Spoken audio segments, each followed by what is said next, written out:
ते आपण सध्या आहोत काळे वस्ती या ठिकाणी. हा जो रस्ता आहे तो चांदापुरी ते पठाण वस्ती जाणारा रस्ता आणि त्याच्या शेजारी हा काळे वस्ती येथील अहिल्या चौक आणि त्या ठिकाणी जो असणारा वॉटर प्लांट आहे तो बंद अवस्थेत आहे. आपण पाहू शकता आणि या बंद अवस्थेतल्या वॉटर फिल्टरच्या संदर्भात तरुणांनी आपला आवाज उठवलेला आहे. नक्कीच ग्रामपंचायत त्या गोष्टींकडे लक्ष देईल.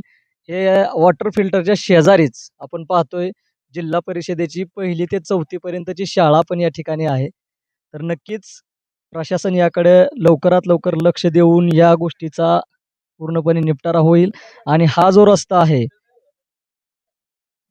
हा वॉटर फिल्टर आणि शाळेच्या शेजारून जाणारा हा रस्ता, त्या रस्त्याची पण मंजुरी घेण्यात आलेली आहे, अशी माहिती आम्हाला मिळत आहे.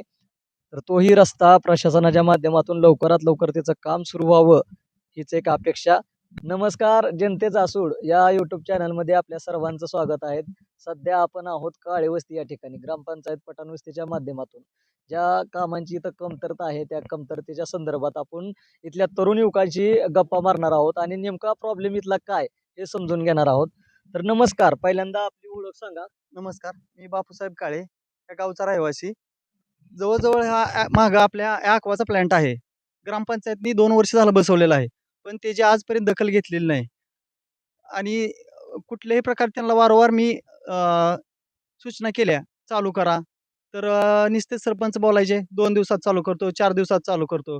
पण अद्याप त्यांनी अजून कुठलीही दखल घेतलेली नाही. आमची ग्रामस्थाची एकच मागणी आहे, की लवकरात लवकर हे ॲक्वाचा प्लांट आहे, तो चालू करण्यात यावा. कारण की इथं शेजारी 1ली ते 4थी पर्यंत लहान मुलांची शाळा आहे. त्यांना पिण्याचे पाणी, परत इथलं वस्तीवरील लोकांना पिण्याचे पाणी हे अत्यावश्यकमध्ये आहे ना. यासाठी आम्ही ग्रामस्थांनी, तरुण वर्गाने सगळ्यांनी मिळून हा निर्णय घेतलेला आहे, की ॲक्वा लवकरात लवकर चालू करण्यात यावा. वा या संदर्भातच असताना आपल्याला अजून काय अडचणी आहेत का? आपल्या यातल्या काय संदर्भातल्या अडचणी आहेत का आपल्या वस्तीतल्या? वस्तीतल्या म्हणजे ग्रामपंचायत कुठल्याही प्रकारचे काहीही काम करत नाही. आता हा रोड आहे. हा रोड वरून मंजूर झालेला आहे. हा रोड सरळ लाडी वस्तीला जातो. तिथून शाळेची ये-जा मुलं करतात. मग हा रोड मंजूर झालेला आहे तरी ग्रामपंचायत कुठल्याही प्रकारची दखल घेतली जात नाही. ग्रामपंचायतनी लवकरात लवकर दखल घेऊन हा रोड चालू करावा. बघतोय की तरुण युवकांमध्ये या फिल्टरच्या संदर्भात जी इथली तक्रार आहे, ती तक्रार साधारण 2 वर्षापूर्वीपासून हा फिल्टर इथं बसवण्यात आलेला आहे. त्याला पाण्याचं कनेक्शन दिलं गेलेलं नाही आणि आपण सगळेच जाणत आहात यावेळेचा उन्हाळा किती मोठ्या प्रमाणात आहे. मला वाटतंय गेल्या एक 2 महिन्यापूर्वी आपली चर्चा झाली होती आणि ग्रामपंचायतला या संदर्भात मागणीही करण्यात आली होती, की ग्रामपंचायतनं पाण्याचा फिल्टर इथला बसवून द्यावा आणि त्या मान्य केल्या. आणि त्यावेळेस जे काही त्यांना आंदोलन वगैरे करण्याचा इशारा दिला होता ते माघारी घेण्यात आलं आणि अगदी 2 महिन्यानंतर आता हा मे संपून चाललाय.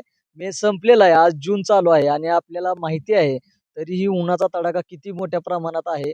आता पावसाला सुरुवात होईल आणि पावसाळा सुरू झाला की आपल्याला माहित आहे की पाणी दूषित होतं आणि दूषित पाण्यामुळं लोकांच्या आरोग्यावर किती त्याचा मोठा परिणाम होतो.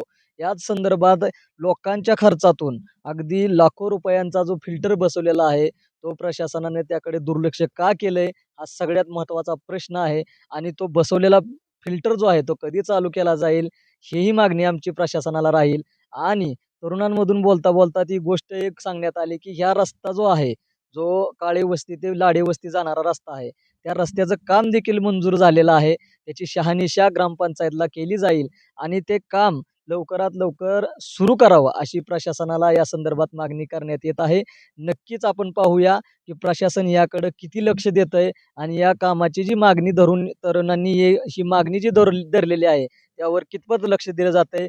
नक्कीच या गोष्टींचा पाठपुरावा आणि नक्कीच या गोष्टींचं उत्तर कशा पद्धतीने मिळेल हे पाहण्यासाठी आमच्या चॅनलला नक्कीच लाईक करा, कमेंट करा आणि सबस्क्राईब करा. धन्यवाद.